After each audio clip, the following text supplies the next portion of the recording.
Gracias en México porque siempre hubo ese apoyo siguiendo mi carrera.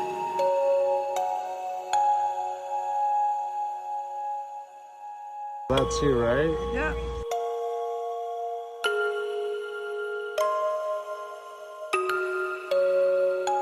Valenzuela is the best. He's the greatest, and I think everybody here has.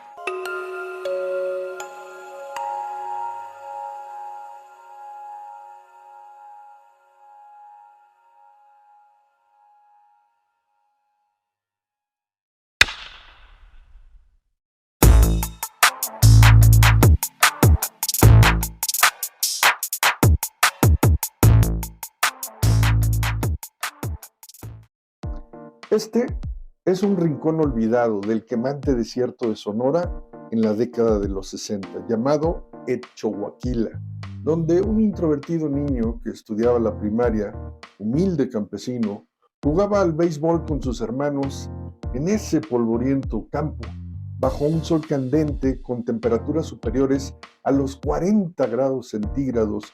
Jugaba ahí aquel niño llamado Fernando Valenzuela Anguamea, soñando en convertirse algún día en pelotero de grandes ligas. Pero este es el Dodger Stadium, casa de los Dodgers de Los Ángeles, uno de los equipos más icónicos de la Major League Baseball, que una década después compraba por $170,000 la carta de Fernando Valenzuela. Y en 1981, el manager de los Dodgers, Tom Lasorda, debutó al pitcher sonorense como abridor con todavía 20 años de edad y lanzó en este mismo Dodger Stadium el juego inaugural en aquel montículo.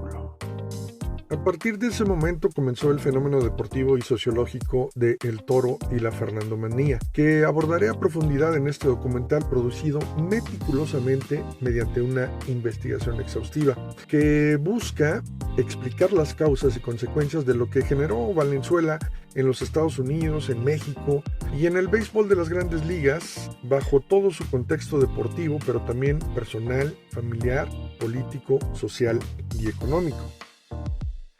Quédate conmigo porque esta es la historia jamás contada de cómo Fernando pasó del desierto a la gloria, de un campo de tierra a ese césped sagrado en el Dodger Stadium, de cómo creció en la humildad hasta alcanzar la riqueza, de cómo pasó de la timidez a la fama y de la depresión al éxito.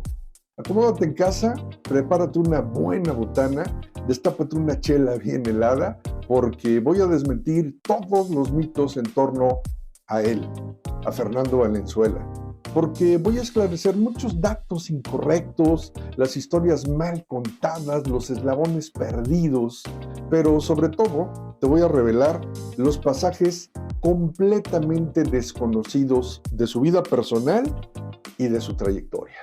¿Tú sabes, por ejemplo, dónde está Etchohuaquila exactamente en el mapa de México? ¿Hasta qué año estudió Fernando? ¿En qué trabajaba de niño? ¿Cómo lo apodaban?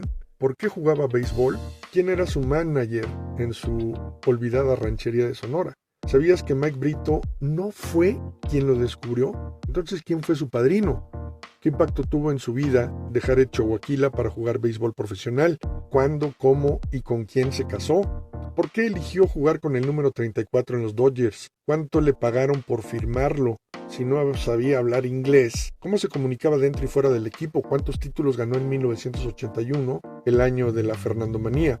¿Te has preguntado en sí cómo fue posible que ese chamaco de escasos 20 años de edad mexicano, morenito, rechonchito, de una población marginada sin saber hablar inglés, se convirtió de la noche a la mañana en una fiebre en el selecto béisbol de las grandes ligas, en pleno apogeo racial contra los latinos en Estados Unidos? ¿Cómo demonios fue posible esto?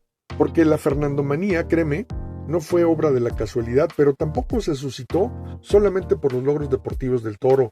Se ha hablado muy poco de ese contexto político y económico que lo rodeó a su llegada a Los Ángeles. Hay múltiples factores que se fueron mezclando, desde que los Dodgers de Brooklyn se mudaron a Los Ángeles hasta la construcción del Dodger Stadium, desde el por qué los Dodgers buscaron fervientemente la contratación de un pelotero mexicano en 1979 hasta la llegada de Valenzuela, provocando ese fenómeno sociológico. Se narra que todo Estados Unidos lo amaba, pero en realidad había un sector que no lo hacía. ¿Sabías que el furor por ver a Fernando en 1981 llegó hasta la propia Casa Blanca? Por cierto, ¿cuánto costaba la casa en la que vivía Valenzuela? ¿A cuánto asciende su fortuna? Como puedes ver, son tantos y tan abundantes los datos que desconocemos de Fernando, que los irás descubriendo conforme transcurra el documental, que consta de 25 increíbles episodios, donde te aseguro aprenderás en cada uno de ellos datos fascinantes e inéditos sobre la vida jamás contada de Fernando el Toro Valenzuela. Comenzamos.